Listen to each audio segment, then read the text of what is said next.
The subcommittee on the Western Hemisphere will come to order, and the purpose of this hearing is to discuss the rise of anti-Semitism in Latin America and the responses of the governments in the region to the ongoing war in Israel, and the impact of these responses on our U.S. foreign policy objectives in the region. In Latin America, what's happening in the continent, what we're seeing is an explosion of anti-Semitism.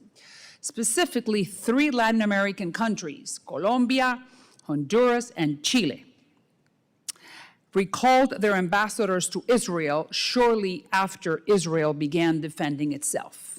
Chile, President Gabriel Boric just banned Israel from Latin America's largest aerospace fair. This is not the first time that these leaders, unfortunately, have spoken or have shown their prejudice against the state of Israel.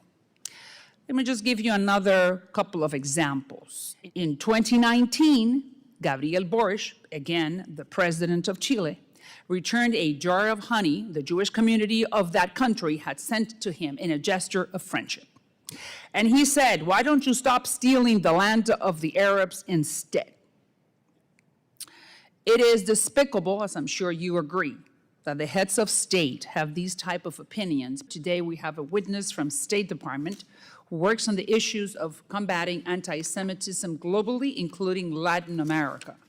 The Honorable Deborah Lipstadt is the Special Envoy to monitor and combat anti-Semitism for the Office of the Special Envoy to monitor and combat anti-Semitism at the State Department or at the Department of State. The Western Hemisphere has become a key focus of our efforts, my and my team's efforts to combat rising global anti-Semitism for quite some time. My deputy, Aaron Kiak, and I have visited numerous countries in the region since my swearing in to convey the message that the United States government takes anti-Semitism seriously and urges governments, communities, law enforcement to do the same. So you are the American representative. Okay. So, what are the consequences for a Petro or a Lula or a Zelaya to be insulting Israel, one of our most important allies in the Middle East? Do they think that there is going to be any type of consequences from the American government if they were to behave that way?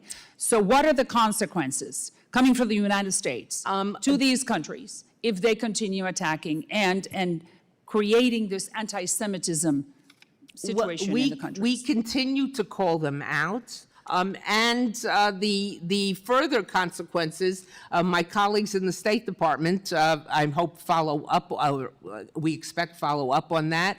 But we let them know that this is something we take seriously. You can't just make statements like these and think, okay, I can get away with it. In fact, one of the things we say in combating anti-Semitism, when other heads of state, foreign ministers, ambassadors ask us what they should do, one of the primary things we say is the head of the government, the leaders, have to call it out unequivocally, immediately, and without reservation. And you understand that those, and I agree with what you're saying, but they have been invited to the White House and they have been treated very nicely, even though some of those leaders in Latin America, even though you're sending that message. So it's contradictory.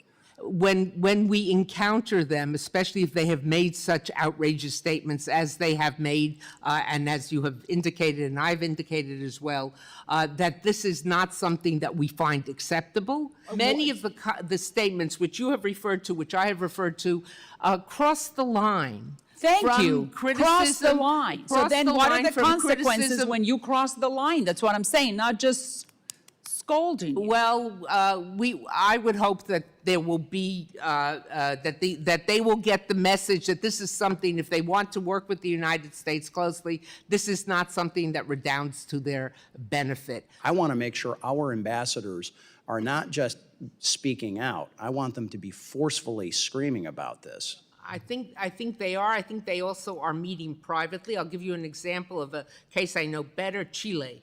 Our ambassador there, Ambassador Mihan, arrived in Chile on just the day after, I believe it was, but very close proximity to when President Boric refused to, when the new Israeli ambassador came to the palace to present his credentials, and Boric refused to see him.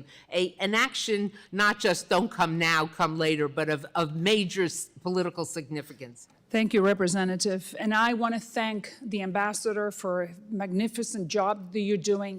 We very much appreciate the fact that you are not only an ambassador in title, but you're an ambassador in words and in actions, and that you're sending a very strong message to those who may not feel it, but the only thing that we could do is force them to behave well. I know how the Latin American countries feel when they have an American representative from the United States government. And even though they may not agree with what you're saying or what you're demanding from them, but they think about it twice before not going in favor of what the message that you're sending. So it's a duty from the Biden administration in you being the representative of the White House in sending that message to Latin America. It's despicable what's happening with Petro or with Lula or with Boric. You cannot say that about our #1 ally.